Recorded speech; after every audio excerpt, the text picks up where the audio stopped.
Product Parts Display. Installation Tools Display. Install positioning lines for barriers.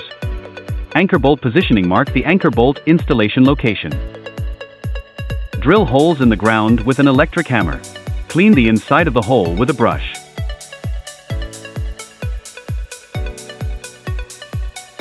Note 1. Glue spillage needs to be wiped clean. Note 2. The anchor bolt must be perpendicular to the ground.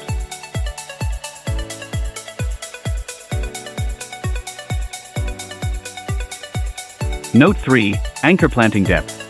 The exposed part of the anchor thread, between 30 to 36 millimeters.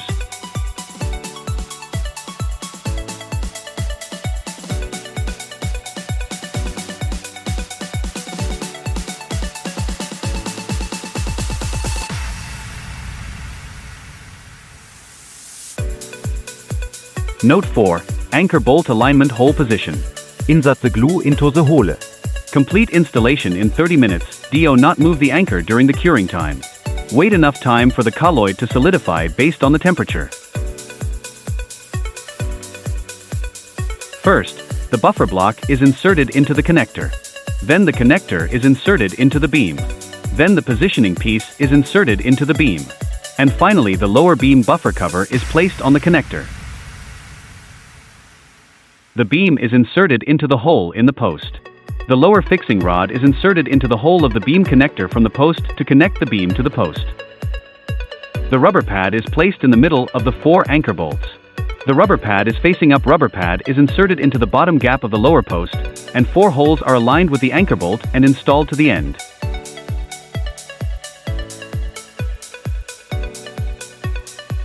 After curing is completed, screw in the nuts and tighten until the base is in complete contact with the ground without gaps. Upper beam plus upper column assembly steps.